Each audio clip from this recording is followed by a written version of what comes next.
The Spectrum Xumo Stream Box allows you to consolidate control using a universal remote. Let's cover the fundamentals.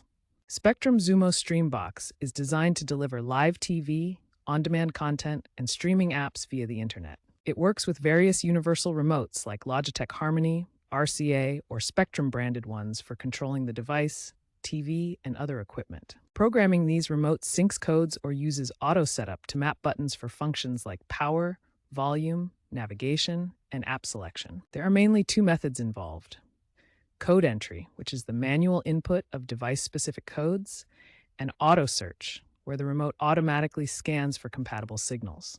Most Xumo boxes use IR infrared for basic control, while some support Bluetooth for advanced features like voice commands. Ensure your Xumo Stream Box is powered on and connected to your TV before starting. Also, keep your remote's user manual or Spectrum's code list handy. If you have any issue, test your TV remote separately. Now, let's walk through the programming steps. The most common method involves code entry. First, turn on your Xumo Stream Box and TV. Press and hold the Setup or Code Search button on your remote until the indicator light blinks.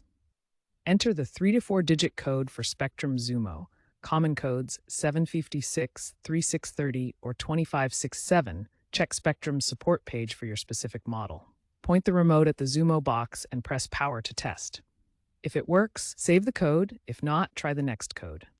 Alternatively, you can use auto search. Hold Setup until the light blinks, press and release the device button, e.g. streaming or aux, then press power repeatedly while pointing at the box.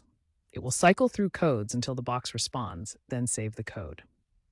For Logitech Harmony remotes, use their app to download the Xumo database profile for custom button mapping. If using a voice remote, pair via Bluetooth through the box's settings menu, Home, Settings, Remote, and Accessories. If you encounter issues, ensure a clear line of sight for IR, reset the remote by removing batteries, or update the Xumo firmware via the Spectrum app.